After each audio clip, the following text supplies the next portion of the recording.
It's Feedback Friday. It's Feedback Friday. Now, what I should have done is think about how I'm going to set up my camera. I tried doing this with my laptop and it was kind of a fail. What is it, puppy? Do you want to say hi to everyone? All right, everybody. No one's on yet. No one's on yet, so you don't have to say hi. But I do need to set this up. Hello, Dovahkeen. Welcome. Shh. We're doing a live stream. Be quiet. Sit. Sit. Good boy. No. You stay. All right. Hey, guys. It's Friday. Welcome to Feedback Friday. I'm trying to find a way to set up my camera that is not supremely inconvenient. So bear with me for a second. I know my hand is blocking everything right now. Oh, you guys saw my lifelines. There we go. So now I need to get, I forgot my normal setup for Feedback Friday. And as you can see, we're not at the studio. We're in the living room. So today I have this book. So we'll take a look at some things in that, everybody. And you know what else we'll take a look at is, come here, come up here, get over here. We'll also say hi to my big puppy, my big baby pup. Oh, that's Scooter. Say hi, Boots. So, in case anybody doesn't know, I have a mutt that we rescued from Arkansas. He came all the way up to Chicago from Arkansas, and that's why he throws up in the car to this very day, because I don't think he liked that ride. But he's a good boy.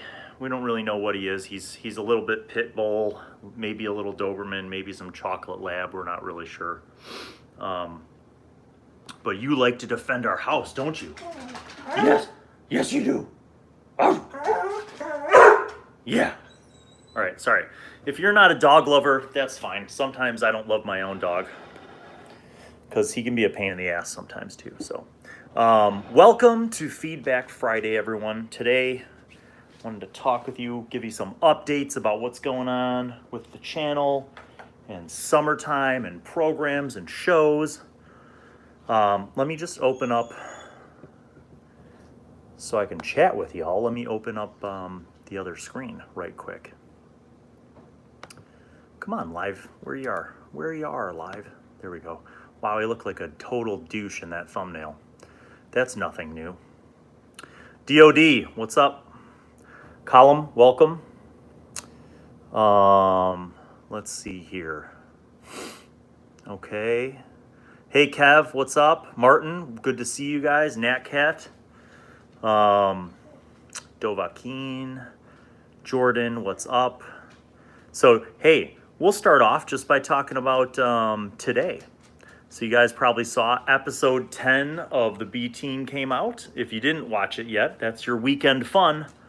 Jenny and Jordan continuing to unravel more of the mysteries, finding out some stuff. Hello, Lycan Wolf, greetings. I hope you're doing well in India. I have no idea what time it is there.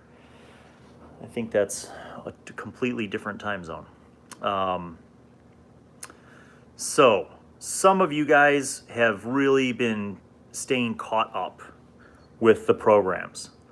And it is awesome to get your feedback and your comments. Hello, Justin. What's up, Justin? Justin. Oh, okay, Lycan, it's 10 p.m. So my timing is impeccable. Just before you thought you were going to go to bed, you got some Feedback Friday. So yeah, B Team is going really well. Jenny and Jordan are taking it to the next level with the continuity in their role playing, and as a lot of you guys have commented, they're very thoughtful in their role playing and continuously inquisitive and just consistent, which I think is very good. So I'm sure you guys will be excited to know that we have more of that coming. And I have to schedule the next, let me see, the next 2 game sessions with Jordan. And then she and Jenny will have the next game session, episode 11, and then episode 12. I think episode 12 will be when Arya and Capella arrive in Kadimki-Kala, which should be pretty cool. If you've been keeping up on season 3 activities, you'll know that the group ended in Kadimki-Kala. So that's going to be pretty fun. Hey, Karafa. Karafa tuning in from home. Yep, today we're off. No summer school. Summer school ended yesterday, so I get the day off. It's pretty nice. And my son's at basketball camp. My wife's at work. So yeah. DoD Spec Ops. Good topic. Have you seen or read any of the comments about how GMs are contending with the Matthew Mercer game style versus their own game style, which is leaving players wanting more?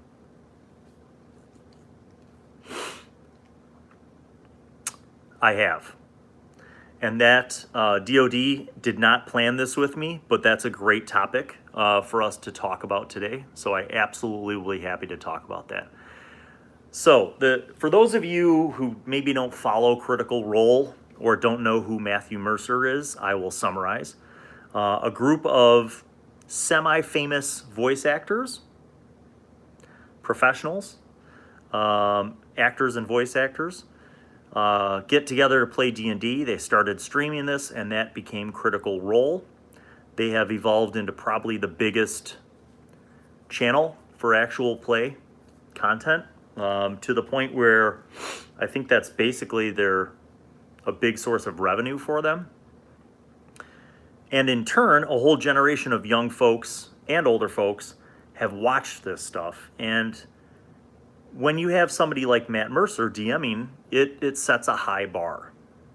It sets a very high bar. And I actually produced a video a while ago, and I didn't name drop Matthew Mercer, but it's on the channel, and basically it was the real truth about being a master DM or GM. And the real truth is this, you guys. Anybody could be a DM, but what makes a good DM is a lot of things. It's like a recipe, okay? And the way I'll explain it is, Matthew Mercer has acting experience, voice acting experience. And by those 2 virtues alone, that sets him apart from, your average guy who just wants to get together and play D&D with his friends.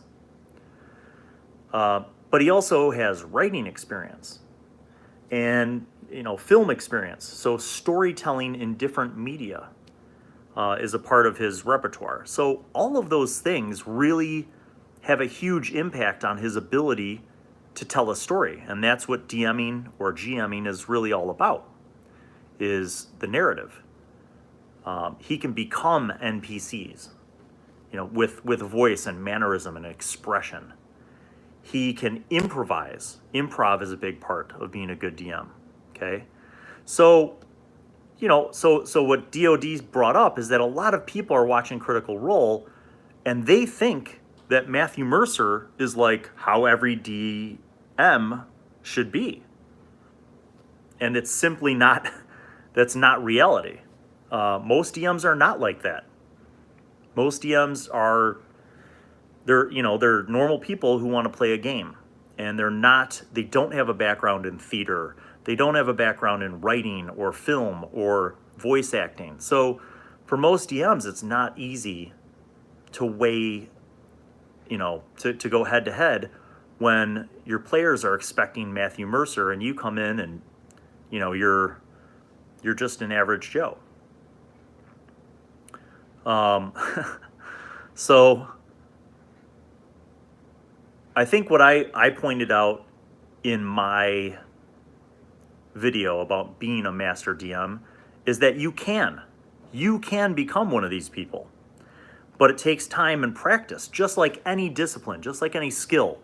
Martial arts, You don't start off as a black belt, okay? So the analogy would be like, you know, if you saw somebody doing kung fu who's been doing it for 30 years and you think you're going to go to like your local YMCA or park district program and learn how to do that, and your sensei there is going to be like some, you know, kung fu master, that's probably not going to be reality. And the same thing goes for when you join a D&D group. It's not fair to that DM to expect them to be that good. Now, if you're paying somebody to be your DM, then maybe you can have some higher expectations. But as players, it's not really fair to expect your average Joe to be that good, to be a Matthew Mercer. And you know, here, I'll pat my own back. So I grew up with quite a very rich lifestyle. I was able to travel at a young age and see other cultures and actually live in other countries for short periods of time and experience what other people experienced in life. I was able to go, you know, and explore different religions. My father made a point of taking me around to like every different religion in the Chicago area, and not just once or twice, but like going, you know, multiple times to different, you know, churches and synagogues and mosques and Sikh temples, like, so that I could kind of see how other people practice their faith. On top of all that, you know, I was also in theater programs when I was a kid. My mom, you know, signed me up for drama classes, and I did musicals, and I was doing, you know, music and singing and band and piano and theater and acting, you know. And then as a kid, I helped my brother with videos, and I started getting into videos and making my own little short films and videos with my friends, and all the while playing role-playing games. So I've been doing all these things that add up to who I am and how I DM for 4 decades, man. Like, since I was a little kid, you know? So when you think about it, I don't have to, you know, like, I don't have to do a lot of the things, the planning and the reading flavor text from the book, you know, when I'm DMing. I could come up with voices, you know, on the top of my head. Now, I might not be as good as Matthew Mercer with voices because I'm not a voice actor. But, you know, I mean, you do the things as a DM that make you enjoy the game, right? Here's an example. I don't know if Matthew Mercer does any crafting. Does he craft his own terrain? Because I do. Bite me, Mercer. No, just kidding. But the point is, guys, is that I feel like, you know, for players to expect a Matthew Mercer or, you know, someone of that caliber to be every DM isn't really fair. But the good news is that as DMs, you can work on it. And the best way to work on it is just play the game and practice. Scooter, come here. Come here. You sit down. Just calm down. It's pouring rain in Chicago. It was like 93 degrees, and then it was like a shitstorm of rain, and then it stopped. But if I let the dog out, he's gonna come back in covered in mud, and that just won't do. So let me go to the chat. I hope my rambling rant there about Matthew Mercer made sense to you guys. And I have nothing but respect for Mercer. I've met him in person, not just met him, but like worked with him at GaryCon when we were the official live streaming crew. He was there for one of the big games, and, you know, so nice guy, very nice guy. Same thing with Joe Manganiello, same thing with Luke Gygax. I mean, you know, all those guys. Mike Merles was the DM of that game. So of all those celebrity streamers and gamers, like, I have yet to meet one who's like a jerk. They're all really cool. Stefan Picorni from Dwarven Forge is awesome. Satine Phoenix, Rudy Rutenberg, all those guys are just great. DoD, Lycan Wolf, Brandon, still watching the B-Team episode, paused it, all right. It'll be good, I think it'll be rewarding for you. Scotty Marish, what's up, my friend? Trodat, good to see you.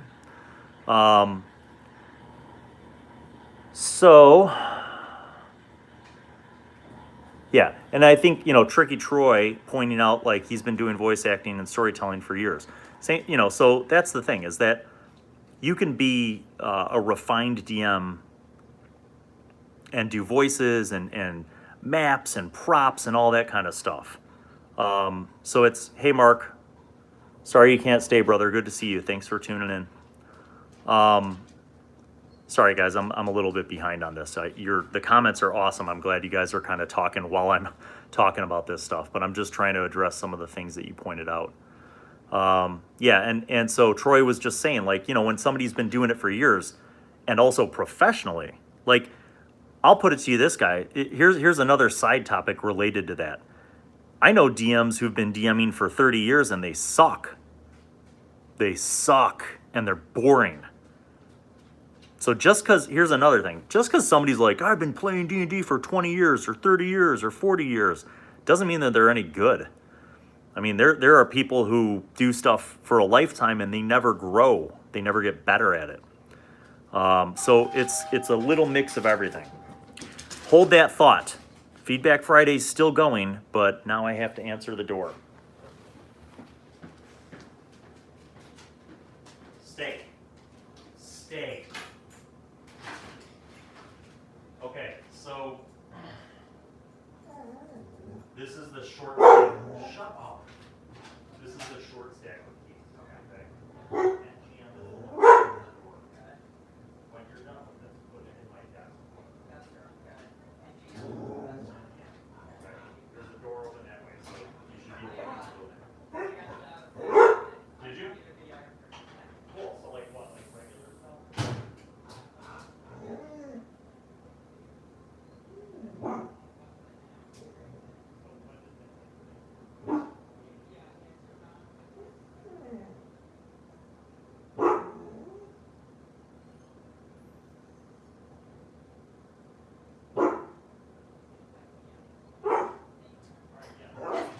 Get back. Come on. You know what? You're a pain. You be quiet. You sit down. You sit down. Want to see a trick? Tell Daddy a secret. Tell me a secret. Get up here. Yeah. Yeah. Yeah. You're my boy. Lay down. Now he's all riled up. Sorry, I just got some good news from one of the students, behind the scenes students, Ryan. He got hired for some video freelance work, getting paid good money, so that's always makes me happy. Back to the topic at hand. So some DMs with a lot of experience suck, and some with a lot of experience are really good. It all depends on how you cultivate your skills. So I was lucky enough to have a very rich life and to be able to play lots of games and to do theater and media and film and all those kind of come together. And you know what, I don't think I'm perfect, but I think I'm a pretty damn good DM. One of the things that I'm really good at is improvising. And part of that comes from my approach to world building. I don't like to do pre-published stuff. So when I create my worlds, I create all the environment and then I don't have to worry about, and a rich imagination. Thank you, Ann Adams. Appreciate that. Yeah, a rich imagination, the ability to improvise, you know, taking things on the fly, and you just learn, you know. So, I mean, the point of my how to be a master GM, the truth about it, is that it's like anything, you have to practice, you have to hone your craft. Sometimes just turning the TV off and playing is the way to go. Yeah, and you know what? When you don't have a group to play with, by the way, you could still cultivate these skills. I don't suggest talking to yourself into a mirror for too long, but you know, you can cultivate the skills. I used to practice voices just while I was driving around. There was a stint in life where I was a cable guy, and I just practiced voices. I'd be like, "Good day, mate. How's it going?" You know, and just different accents, and I do like, you know, try to emulate different voices and stuff, and it became almost subconscious, like getting caught up. Expectation should not be used to compare one versus another style. What you bring to the game will make it better. And that is true, DoD. What you bring to the game will make it better. And And you know what? That's a great topic. Let's flip the coin and look at players. Not every player is the same. Some people are really into role playing, really acting out their character. Some people aren't into the role playing as much, but maybe they bring a greater sense of strategy, or they're like natural leaders and kind of field commanders. And some people, maybe they're just, risk takers, or they're just adventurous or curious, and they're always asking questions, or they're paranoid. And I think it's good to have a little mix of all those things. Sometimes if you have all the same type of players in your game, it gets a little boring. So it's nice to have a mix. Thank you for the back pats, guys. It's very nice of you. I've never paid anyone to be my DM. I didn't even know that was a thing. Well, you could pay me. I'm for hire. I take inspirations from your gameplay to play with my brothers. Excellent. I'm glad. I'm glad that has been inspirational. Hey, Ann Adams. Hey, Dovahkiin. The voices in my head help me DM. I mean, honestly, that's kind of how I look at it. I have funny ideas sometimes. I had a conversation once about inspiration, DM inspiration. What inspires you? And I said like all the usual fantasy and sci-fi stuff, and depending on what game it is, post-apocalyptic stuff, books, movies, TV shows. But really, like anything can be inspiration. I mean, right now behind me is my bookshelf and a window. That could be inspiration for how I come up with a wizard study. Maybe this wizard has a tower, and that wizard's study is, has a bunch of windows that have soft, curtains to let light through, and a nice reading nook where the wizard spends time reading books. I mean, just mundane reality can also be inspirational for your games. Oh, so much in the chat. I'm so glad you guys are here. We're having a great time.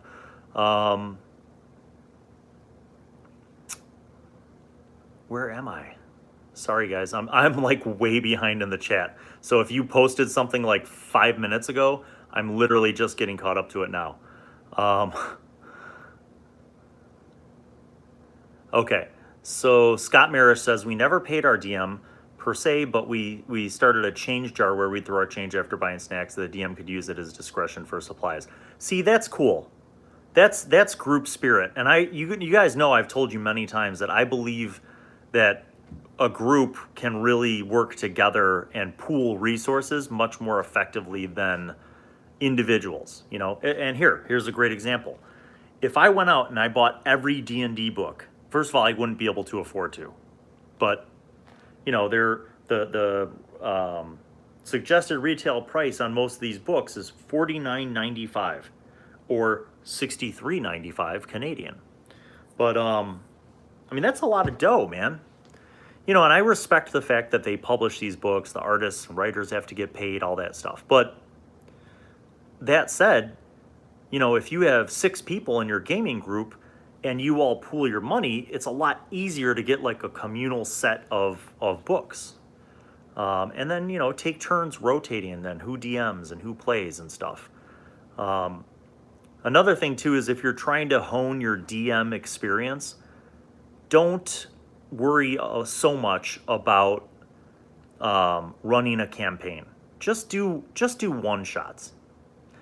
When you're initially a DM, it's easier, it's less intimidating, it's less of a commitment. If you just do some one-shots, just say, guys, I got an adventure, it might last 1 session, maybe 2, let's just play. And then have fun. And then look back at what you did, look at what worked well, look at what the party liked. If you accidentally kill the entire party, you have a TPK, then you learn from that too. You learn from your mistakes, your failures, and your successes. All that stuff. Good points. But I like the idea of groups pooling their resources. I think that works together, not just for books, but like dice, minis, terrain, all that stuff. It's a fun way to bring everybody together. Okay, trying to get caught off. Brandon, the situation with the Matt Mercer level of GMing, you get out of it what you put in. The rest of the players also put in quite a lot of effort too. Yes, so like I said in the beginning, the Critical Role cast, they're all professional, like actors and voice actors. So they all put into it. But that sets the bar very high for everyone. So just remember that if you're a normal person, you play D&D to have fun. That's rule number one. That's tip number one. That's always number one is you're playing a game. You play to have fun. Then everything else falls into place. Natcat says, being a character designer, I like going through Instagram for inspiration along with shows and movies, and it helps finding inspiration for new monsters and creatures. Absolutely. Or like DeviantArt or any of those websites where people post like fantasy and sci-fi art. That's really, really cool and very inspirational visually. Museums, art galleries. A lot of times you've got great inspiration there. Let me see. Trodat, yes, he does mini painting and cosplaying. Okay. Oh, so that's going back to when I talked about Mercer doing crafting. Jeez, that was like 10 minutes ago. I gotta get caught up. Kevin Alcott donating $2. Thank you, Kev. Cheers, buddy. I drink and I know things. And I'm not, this is just Coke Zero. But I like to have ice with my things. I don't drink out of a can that often, so. MM reminds me of my first DM. Bill students remind me of myself in my first games. Yes. Make it worth the GM's time to put in the effort. I agree. Bill is a great DM. If you agree, thumbs up. Thank you, Troy.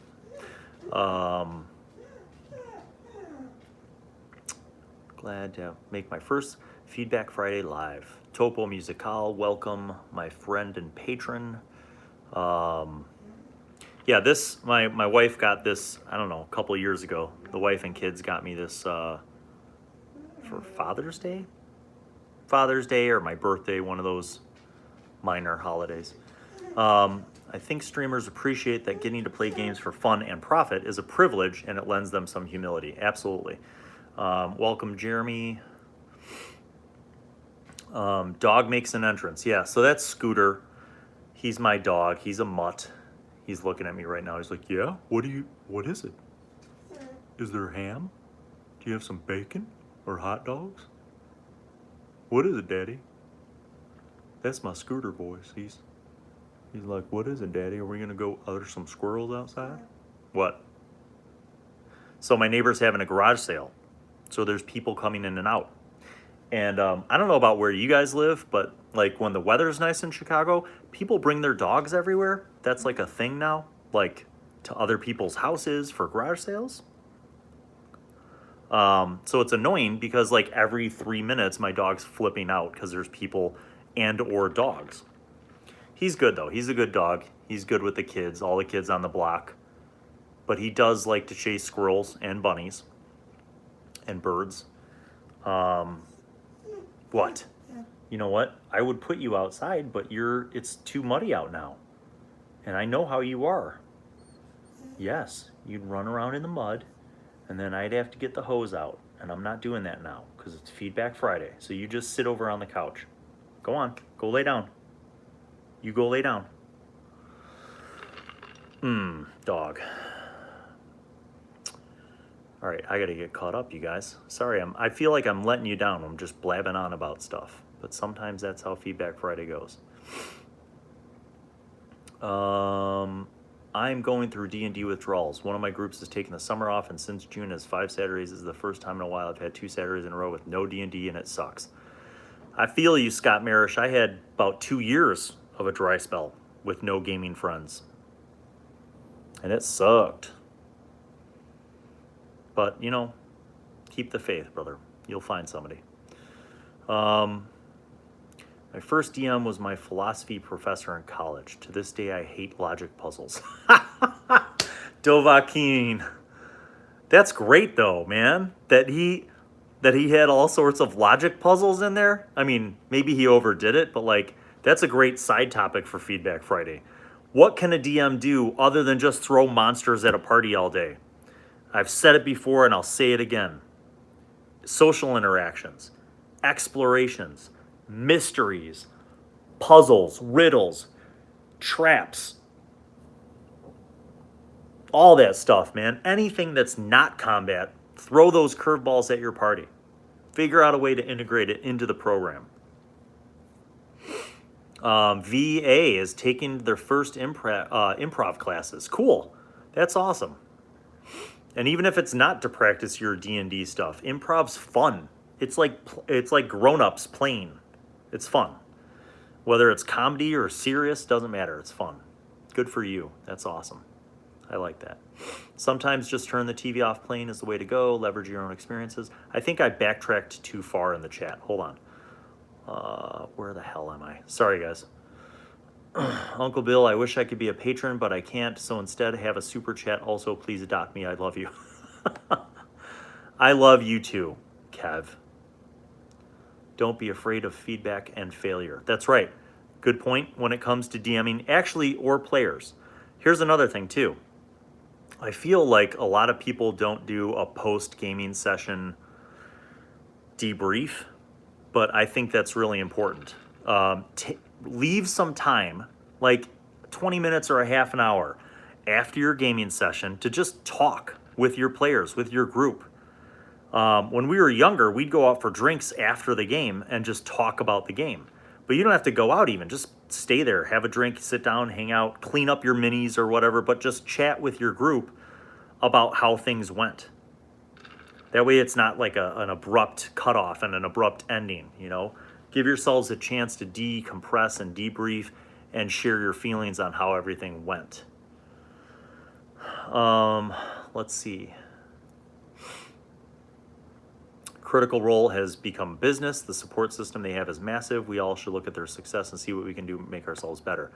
Yeah, I agree. I mean, I'm nowhere near their level of massiveness, but I consider myself blessed to have you guys right now just chatting and have you guys as supportive members of our community, and your feedback and your comments, constructive or supportive, whatever form they take, is helpful for me. And you guys know that I've changed a lot of things based on your feedback. And also the students, when they've read the comments, they've learned kind of how to use some of their spells or skills or different ways to think. And I think that's great. I mean, and it's absolutely, it's helped me work to become even better, and it gives, help to the students too. All right, sorry. Let me see. Trodet says, if a player asks for a Matthew Mercer, then the DM has the right to ask for a Sam Riegel player too. Yeah, that's true. Expectations are both ways. Absolutely. VA says a good example is actually Jenny and Jordan. They step into RP pretty seamlessly, even as novices. Very good to watch. Jenny and Jordan stay in character constantly to the detriment of actually just telling the DM what they want to do. Yes, true. But it's fun. The mix is also why you're generally friends and like to hang out together. Common interests like gaming allows everyone to do things they wouldn't be able to do in real life. Well said, Robert. Robert Dogs Paymaster, well said. I have gamed with jocks, nerds, goths, like math nerds and geeks, quiet introverted people, loud, obnoxious, extroverted people, cosplayers. I think I've run the whole gamut of types, people. And the one thing that they all had in common was they liked to play the game. Now, how they played the game was different. Everybody had their own styles, but I think that's what's cool about role-playing games, is that you can mix and mingle with people that maybe you wouldn't have normal, commonalities with. Hippies, metalheads, I don't know. I've gamed with a lot of different kinds of people. And also, now that I'm older, different ages. And it's, I think every experience is interesting. And I try to remain open-minded. I try to remind myself that everyone's different and that I should try to be respectful. And I always hope that respect is a two-way street, that they appreciate what I put into it and that I can appreciate them for what they bring to the table as well. Which I think is a good philosophy for all of us, Unless the person's an asshole. then they're not respecting you, then boop, you know. It's a two-way street. I see your Atlas Obscura on the shelf. I have one as well. Great resource for a GM. So let me point out what that is. So that's not mine. It's my son's. Where the hell is it? If you could see it on the shelf, then it must be somewhere here. Where is the Atlas Obscura? Oh, there it is. I'm gonna drop it on my head and die. That so this is actually my son's. He's obsessed with just science and nature and just interesting facts, and so my wife got this for him, and like medical curiosities and oddities and all sorts of things. So he got this book and he loves it, and I was reading it with him, and I was like, this is great DM kind of D&D, or even not just D&D. It could be, you know, like Call of Cthulhu, or something like esoteric and occult. You know, there's a lot of cool inspirational things in this. And then the younger one, we got that. We got, yeah, so there's Dragonology, Egyptology. It's like a whole series of these books. Wizardology. And those are cool. I mean, they're kids' books, but honestly, they're great for D&D inspiration too. It helps when your wife is a librarian. Then you have constant recommendations about good books. Do wizards hide their dirty magazines in their magic libraries? Dovahkiin, you are a funny guy. Cooking with slime molds. After game review of what happened at the table, also important. Yes, absolutely. Oh my gosh, you guys, I'm so behind on these comments. Thank you, Anne. That's my mug. Sometimes for coffee, but Anne says, my first and only time I played D&D was late 80s. Played while I was in Antarctica during the winter. Wow. What a great place to play D&D, because there's nothing to do. You can't go anywhere, and you should have a place to let your mind wander. Well done to whoever busted the D&D game out in Antarctica in the 80s. Somehow I'm not surprised. I feel like that would be an appropriate use of downtime. Scrotman said, I think you somehow missed my first comment, but I wanted you to know that I'm starting in my campaign tonight, thanks to D&D with high school students. That's awesome. Congratulations, my friend. May you have a full adventure and not die in your first game. But if you do die in your first game, don't take it to heart, you know, too badly. I have had many player deaths, character deaths. I myself haven't died yet. Hey, get down. See, there he is again. Jumping up to look out the window to see who's coming up the driveway. Hayden says, hey Bill, been watching your D&D with high school students for a while. It's a great way for people like me to learn the basics of the game. Me and a couple of people from work are going to give it a try on Sunday. Yes! Well done. Well done indeed. Make sure to have fun. Don't worry about if you don't know the rules, just make something up. It's all about just having fun, getting together with people. I'd look to see you do a Rift session. I used to play a lot, and it'd be good to get re-inspired. I haven't played Rifts since the mid to late 90s. I would say mid to late 90s was the last time that I played Rifts. Cool thing about Rifts is basically it lets you cross any genre. Like, you could do a fantasy, sci-fi, western, Cthulhu, cowboys in space, land on an alien planet, discover an ancient prehistoric dinosaur world, and then Teenage Mutant Ninja Turtles kick you in the head. Like, you could cross anything. Any genre with Rifts. Now, the game system was a little crunchy, but it's been, 25 years since I played it, so I'd have to take a look. But yeah, I could see that. You know what you'd probably like better than that? Me demoing my original game system, because it could also be in any genre. Your head just explode? That's right. Bill, come to Idaho, please. Kevin, that would be great. But I can't think of a time when I would be near Idaho anytime soon. Although, you know what? If I go out to Seattle, I could make a buzz through Idaho. I think Idaho's near Seattle, or like on the way from Chicago. I don't know. Played recently online with a group across 8 time zones. Wow, that would be a challenge. That would be a challenge. All right, so Matrix. I am a newbie DM and I'm preparing the Lost Mines of Phandelver campaign for my friends. One of them suggests I should come up with my own story. Is it a good idea? Here's what you do. Prepare Lost Mines of Phandelver, but change it up a little bit and come up with your own side story and your own characters. It doesn't have to be details. It could just be an outline. And pick out some monsters that are low level to throw at the players on the way to the Lost Mines of Phandelver. And maybe have a noble's child kidnapped by bandits. So they have to go find the bandit camp and defeat them and rescue the kid to get the money. I just made that up. See? Easy.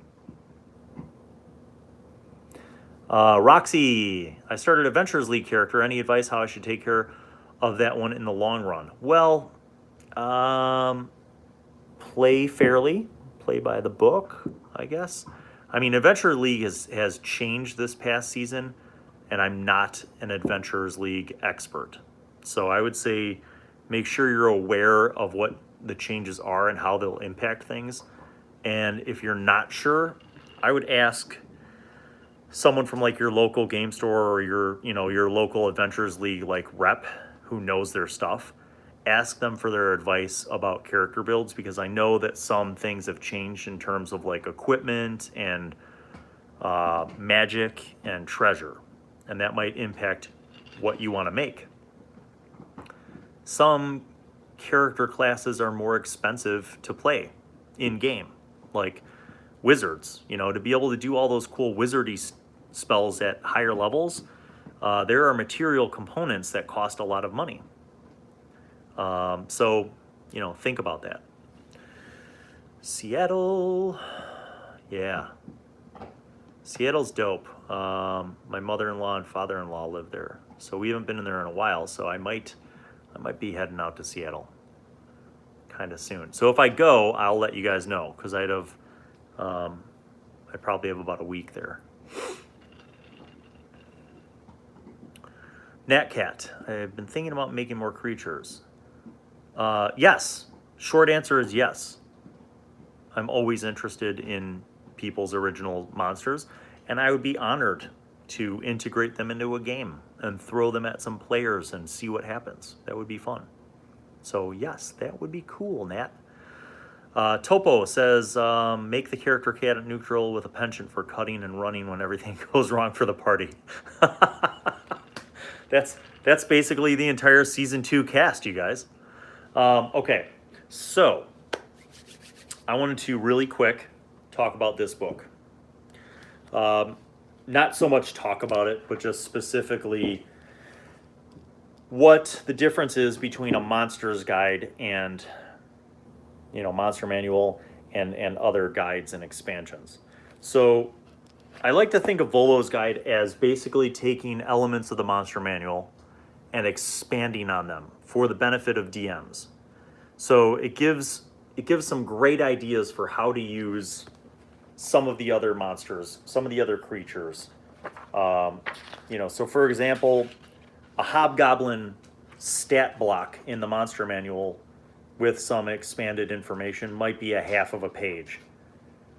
But, here it's a couple pages long, and they expand on it and they give you multiple different things, like a hobgoblin iron shadow.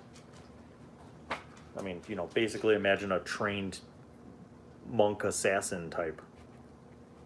Or a hobgoblin devastator. Then we have, hags. There are additional hags in here. So it's not just more monsters, but it's also more on kind of the ecology of some of these monsters, how they live, what they do, that kind of stuff.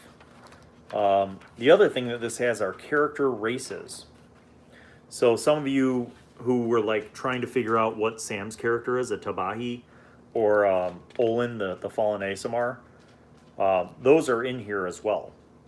So the Asamar traits are in here, and there's different kinds. There's, you know, protectors, scourges, fallen Asamars. Furbolgs are in here.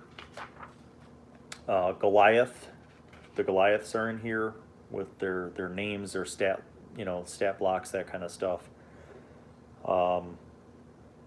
When thinking about making a barbarian, Goliaths might be the natural choice if you want a big old badass, because they're usually between 7 and 8 feet tall. The Kenku are in here, your little like crow people, raven people.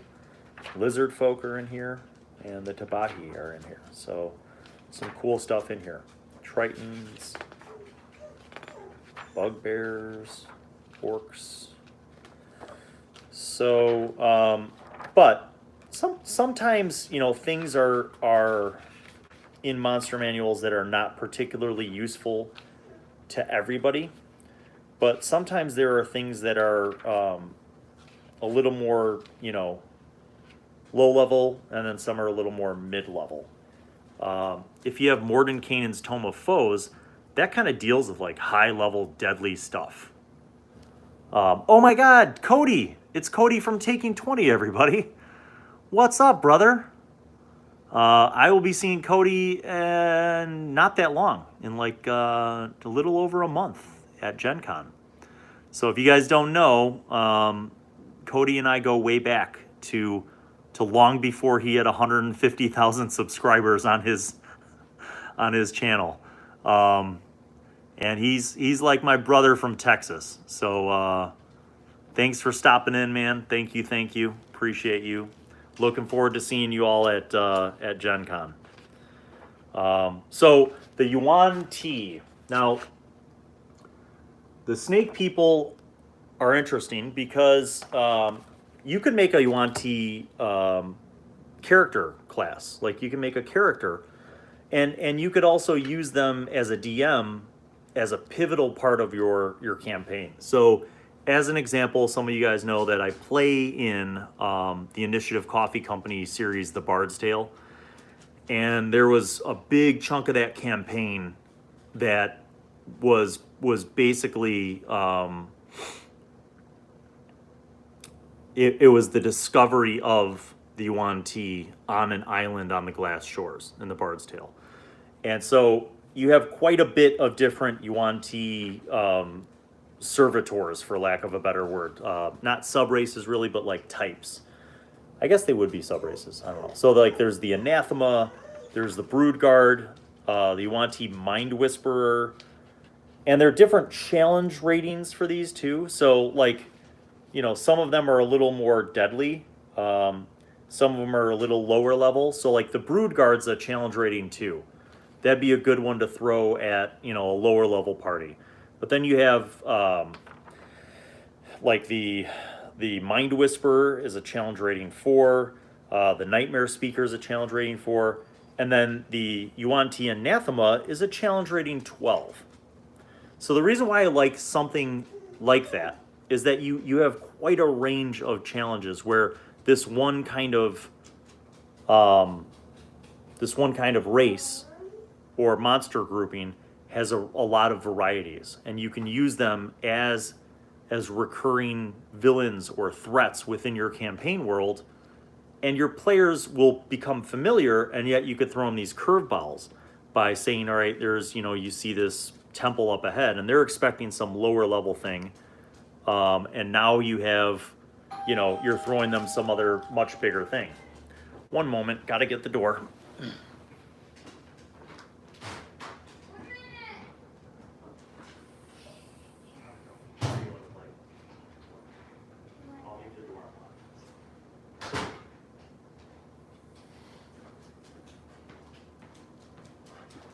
Wow, this is a really long Feedback Friday. That was my son coming back from basketball camp, which is why this is empty. And so is this. Water, empty.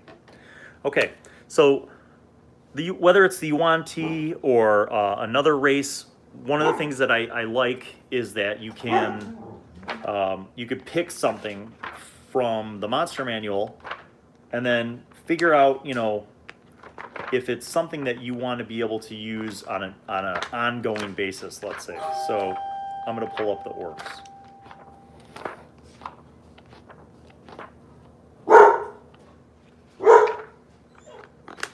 So there's like orcs, half-orcs, orogs, Tanaruks. It's open. I'm gonna go make a lemonade stand with Hayden. Fine, whatever, bye. Close the door. You know what the nicest thing is that my sons are at an age where I don't have to worry about them too much. I mean, I still do, but. So, yeah, so there's, I guess, the theme of how to make use of this book is that even if you don't buy this book, I want you guys as players and DMs to remember that you could take anything from imagination or from an existing book and you can modify it and either shrink its potency or expand its potency to make it more challenging or less challenging. And while I do advocate that, if you really get into D&D, maybe you and your group can pool your resources and you could buy more of the books, and that just gives you more options. As Cody just pointed out, the Tanaruk is a fantastic CR5 monster. And that's just it. If you didn't have that stat block, or you didn't have this book, and you're like, I want to use the orcs. I want the orcs to be a big part of my campaign setting. Well, maybe you came up with your own monster and you're like, what if the orcs bred a cross between a troll and an orc, or something and a something, an Umber Hulk and whatever. Like you could create your own hybrids. But the nice thing about having the supplements, and by the way, sometimes if you're broke, some public libraries will actually reserve money to buy these books. That's another thing you might want to think about. If your community has a public library and you're paying taxes, maybe you go in and ask them, say like, hey, is there any way you can order these D&D books? You might be surprised. There might be other people just like you who are looking to do that. I know our public library actually has a complete set of all the 5th edition books. They actually had all of the 4th edition books. And I think because people weren't checking them out anymore, they weeded them out and they sold them at one of the book sales. But so that's another option. But yeah, I think the value of the expansions and the books is that it helps you kind of come up with ideas for how to create bridges between just different monsters so that you don't just have random monsters all over the place. There's some consistency in your world. But yes, whether it's down leveling the monster, like Brandon's just pointed out, down leveling the monster, renaming it, reskinning it, there's so many ways to make it, kind of cool. Or like we were just talking about, maybe there's a book on where the hell is that? Atlas Obscura. So maybe you have a book that you've been reading, and in that book there's the Mooxhu medicinal herb market. Okay, and in this picture there's a lizard and a centipede and some kind of a beetle, and that you see those 3 pictures together and you're like, ooh, I'm gonna combine those into my own monster and call it a blah blah blah, and you come up with the name. And now you have a new monster, and then you give it some stat blocks, and all of a sudden it gives you some options. So why do I think that's good? Well, if you have an experienced group of players and they have read the monster manuals, they've read Volo's Guide, they've read Mordenkainen's Tome of Foes, sometimes it can be challenging as a DM to surprise them with something. So reskinning it, renaming it, down leveling it, or up leveling it can provide a cool opportunity for you to have something fresh in your game and to keep your players on their toes. So just kind of a useful little thing. But I honestly, if I had to pick, the Monster Manual is the great go-to for 5th edition. I think it's a great book. But if I had to pick between Volo's Guide and Mordenkainen's Tome of Foes, I think you get this book gives you a little more bang for your buck because of the range. I think Mordenkainen's is cool, but it's like it tends to be like high level challenges, like really high level. Whereas I think this gives you a nice blend between low level, mid level, and high level. So this, and just for the player races too. I think Volo's Guide's probably the better of those two. So if you're looking, you know, at like, what's my next book purchase? I think Volo's is the way to go. But remember this too, guys. There are so many like indie publishers that publish, you know, 5e compatible content through like Drive-Thru RPG, like Limitless Adventures, our friends down there in Central Illinois, and Drive-Thru RPG stuff and DM's Guild stuff, where, you know, some of it's free, some of it's like $2 or $3, and you get pages and pages and pages of cool stuff. So, but yeah, I think there are lots of ways to keep your game fresh. Let me just go back. Sorry, guys. I between the door ringing twice, I kind of got lost in the chat. Let me just make sure I'm kind of answering all y'all's questions.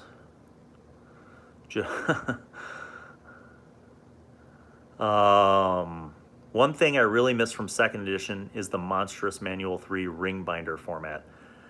Scott Marish, way to bring up the old days, man. I agree. Absolutely.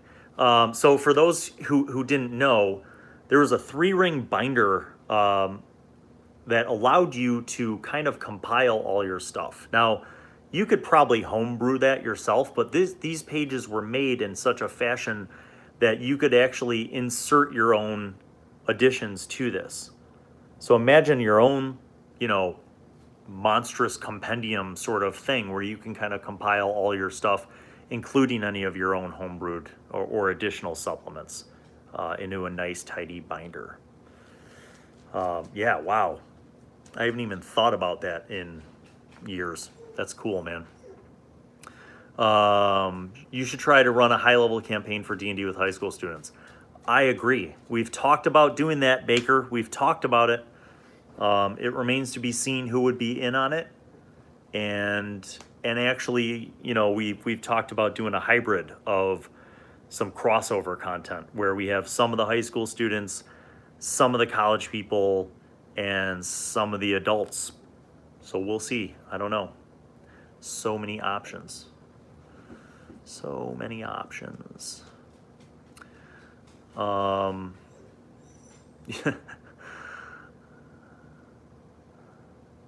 Let's see. Okay, so Natcat, here's a story idea for peeps. My campaign made lore where tieflings are humans turned tieflings after making a deal with the demon and are in the process of becoming one themselves. That's a cool variation. Excuse me. Sorry if I blew out your speakers right there, but I had to sneeze. The idea that tieflings are somehow, thank you, Scott Marish. The idea that tieflings are somehow humans who are in transition to becoming demons is a cool spin on the tiefling idea. That's awesome. I like that. Now, here's a follow-up question, Natcat. What if they fail their test to become a demon? Do they revert to humans, or are they forever stuck in this half hybrid world as tieflings? Interesting. Do they revert? That's cool. So let's see. Played so much the pages had to have the holes remade or reinforced. Yes, I remember doing that. We'd tape over the holes and then repunch them, and the tape was like a... Now they sell those little circle stickers that help reinforce it. Jordan Cole says, I would be so down for a high-level D&D with high school students game. So maybe we'll just have to develop that one shot, Jordan. Scott Shepard asks, how to kill a Tarrasque. Well, I'll tell you how we did it in the gaming weekend. Let me think. Steve's wizard cracked a staff of power or a staff of the Magi, one of those super powerful staffs, broke it in half, and that did like 400 hit points. Almost killed everybody. And then we had like an arcane archer. We had an army of barbarians. We had we were just attacking this thing with everything that we could, constantly giving it disadvantage as much as possible, attacking it with advantage, with sneak attack damage, until we got it to incapacitated. Then we cast some epic spell to put it into a stasis. We cut open its neck and pulled out its gizzard, and then we left. So we never actually killed the Tarrasque, but we were pretty damn close. For high level, would you create new characters or would you play it with the current characters? Martin, I think we would have to play it with the current... No, we'd have to create high level characters. Because I think if we were going to do a high level like one shot or mini series, I would want everybody to make some fresh characters and just make them at whatever level we decide is going to be the high level. 15, 17. I mean, we could do a level 20 thing, but you know, the problem with level 20 with like high level one shots is there always it's like some like kill the Tarrasque, you know, or one thing. There's very little story to it typically. So maybe the high level thing would be a one shot, or maybe it would be a mini series. So there's actually an opportunity for some story in there. I have to think about that.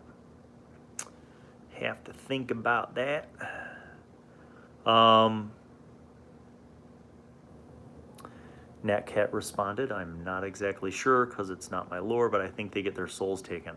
Oh, see, that's cool. So if they failed their tasks to become a demon, they don't get to stay a tiefling and they don't get to stay a human. They get their souls taken. That is a high risk endeavor. Level 20 Cademan would still use a dart. Yeah, he probably would, Tex, because he doesn't use any of his damn spells except Fairy Fire every once in a while.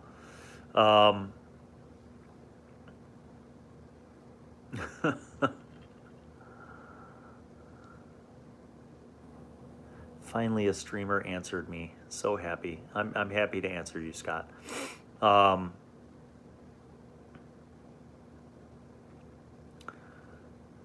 Roxy says, I got demon blood that turns lizards into dragons, humans into demons, and holy water that works in a reverse fashion. Turns humans into seraphim. Elves gather or lose light, being high, sylvan, or dark. Interesting. That's another take on that. That's kind of cool too. So then we're talking about at low level, character flaws and ticks more easily develop at low level, or do some low level sessions, skip some levels, play some more till you get to the right level.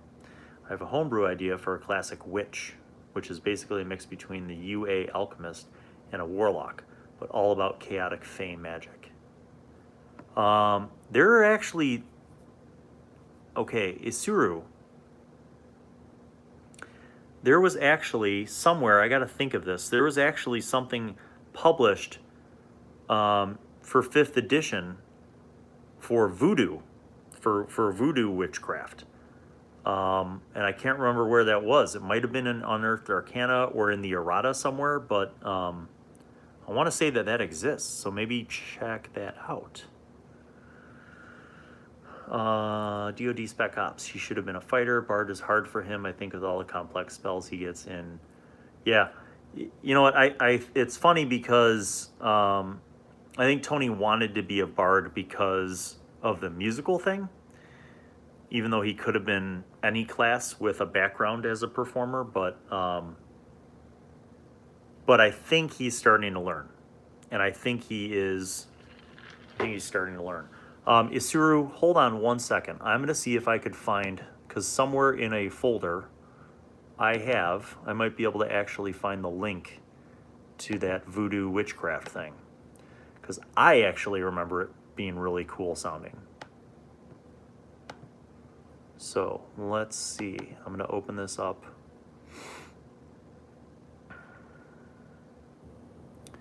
That old black magic.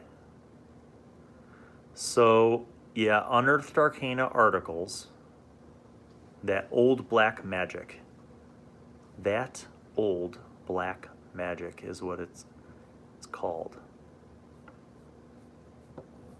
Wow, this is a lot of pages. All right, hold on.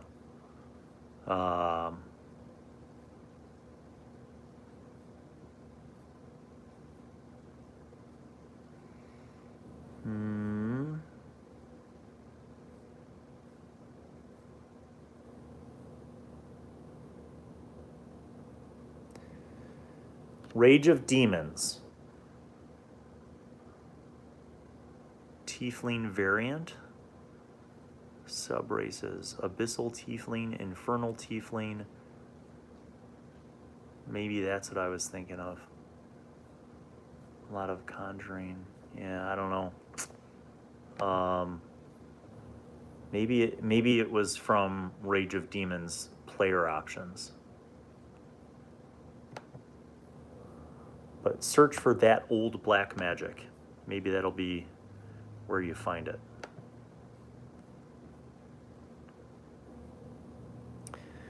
Bill Allen, have you seen the dungeon run? I have. It's very highly produced. And it has this fancy idea that you can interact with that animatronic puppet guy and help them make money. It's cool. It's cool. I'm not, you know what, honestly, like, it's hard for me to find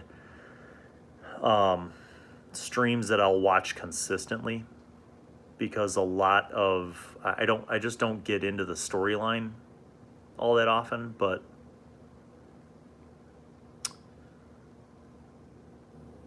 I dig it. Speaking of Cody and taking 20 though, I like Saber Dice. I think they have fun, which is important in a stream. So I don't know if you guys have checked out Save or Dice, but that's a channel with a bunch of different actual play series, and it's among the better ones that I actually enjoy watching. They do Starfinder, they do D&D games, so that's something you can check out too. If you like Critical Role and you like Dungeon Run, then you might like Saber Dice. So, before I close up, I also got an idea from Bill and made gnomes in my rolled nomadic barbarian small, but yeah, right? Well, the Quotient are dwarves in Cobble Kylish, but I like that idea. I like that idea a lot. You know, flip the script. Just don't go just with all the basic stereotypes. So let me give you guys some updates before I close. First of all, B Team episode 10 went live today. Watch it. And we're going to be filming some more next week. I have to schedule it with Jordan and Jenny so that we can film the next 2 episodes. And you don't want to miss episode 11, by the way, because it's going to be exciting. You'll understand what I mean when you see the cliffhanger, literally, the cliffhanger at the end of episode 10. No spoilers. So B Team coming. And of course, the summer sessions have started. So we filmed episode 1 of Summer Sessions 2019, and I think it's going to shape up to be pretty cool. So we have those happening. I don't want to spoil anything else, but I will say that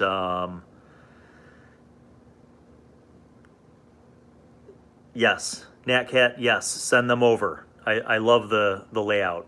I love the way it looks. It's cool. Yeah, so we have B Team. We have summer sessions coming. So hopefully every Friday at 10 a.m. Central Standard Time, you guys will have an episode of the summer sessions. And then also the B Team episodes. Hopefully if we can get into the regular filming schedule again, where we shoot on Monday or Tuesday, I can have those turned around and then online for you guys on Thursday. So last but not least, if you guys didn't know this already, you probably do, but I did launch a Patreon. So our Patreon community is small but powerful, and we're very active. We are very, very active on Patreon. So every week I post exclusive video content for my patrons. We have a series called Wisdom Wednesday that we've been doing. So it's very exciting. So if you guys are interested, you can be a part of that community. There are a lot of different pledge levels. But even for $1 a month, you get access to all the Wisdom Wednesday stuff.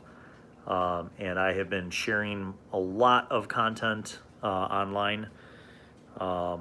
So it's kind of a fun way to enjoy everything. Tricky Troy for the Coke Zero supply. Aw, Troy, boy, you're killing me. Thank you, man. Thank you. I appreciate you, dude. Yeah, we're having fun on Patreon, and but if you can't jam like that, don't worry about it. You know, I say it every time, you guys. I appreciate you truly, your support, and just help grow in the community. If you can't afford to contribute like that, don't even worry about it. Just spread the word. When we pop out a new episode, if you share it, you tweet about it, you share it in your groups or online communities or pages that you're a part of, Facebook, Twitter, Instagram, whatever you do that helps spread the word, we love it and we appreciate it. So that's it, man. I appreciate you guys. Hope you had fun. Little sneak peek into the corner of the house, my little reading nook. I never get to sit here and enjoy reading because most of the time the kids are sitting here reading. So, but it's nice to be able to sit here with you guys. Oh, here, I'll show you some of my books. Now, some of you older people will know this, but if you don't know what this is, y'all go out and get it. You can probably find it for cheap at a used bookstore. But this is what started it off long time ago, man. So I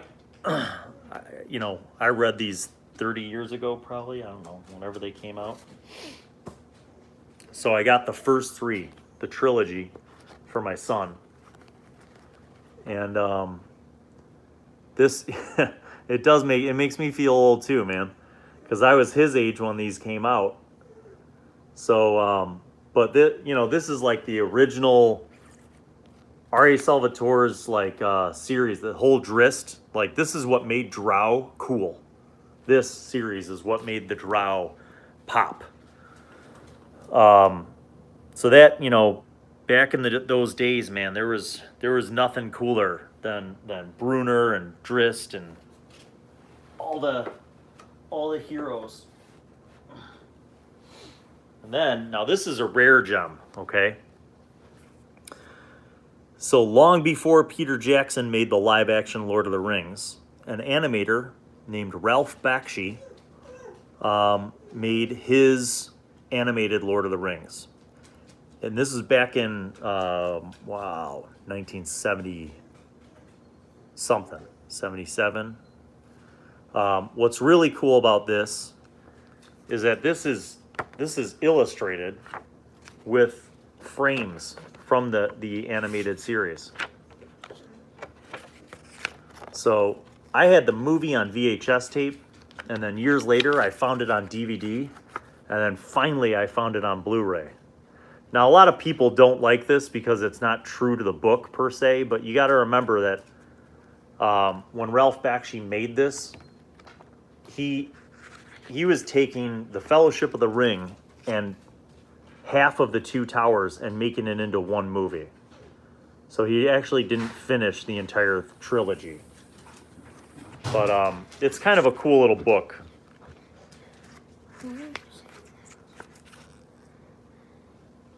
So it's a very different style, very different approach. Like there's Galadriel, see? And there's Sam and Frodo. You gotta close the front door, bro. Right now. Okay. So, but anyway, just some of the little treasures that I have on the bookshelf. This was the first Lovecraft book anthology that I ever got. It's actually from my friend who got me into Lovecraft and also into the game called Cthulhu.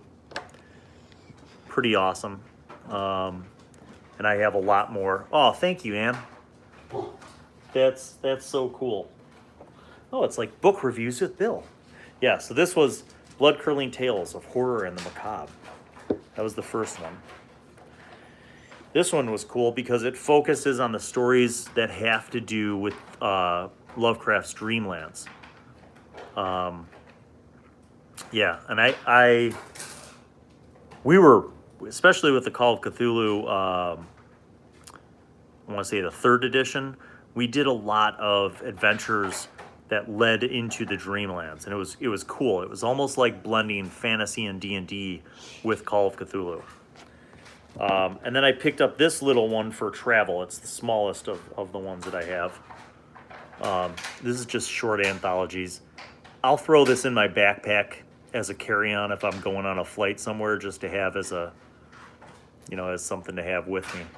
Yeah, me too, Scott. I started with 2nd edition Chaosium, Call of Cthulhu, and I still have the main book, even though I bought the 3rd edition. I still have the main book. So I think it was an amazing game. And last but not least, oh shit, not last but not least. This one's new. It's brand new, but I love it because it's a hardcover. And it's real nice. It's got like gold pages, and I don't think I've ever cracked it open. But it's got a lot of the books, and it's a hardcover, so it's got a lot of the content. Nice introduction about Lovecraft and his life. So that's my little collection of nerdly items. Oh wait, there's more. I bought this book. It's one of Tolkien's unfinished tales. The Children of Hurin. I think it's edited by his son. So basically his son took a lot of Tolkien's notes and put things together. I have found it difficult to read. It's like reading a history book, but not in a good way. The narrative, it reminds me a lot of the Silmarillion. It's kind of like reading the Bible.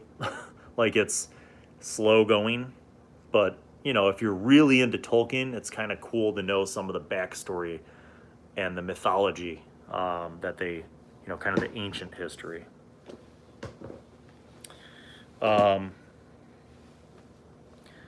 This is something that I pulled from my dad's library just because I find it interesting. There are a lot of cool information. And also, when we talk about DM inspiration, you can pull a lot of cool stuff from that mythology. Here's something from White Wolf. This is a classic. If you know your Vampire the Masquerade and White Wolf stuff, this is the Book of Nod. This might have been the coolest thing that I got in 1994 or 5, whenever it was published. So this is like an embossed silver. You could actually run your fingers across it and feel it. Kind of a cool approach. The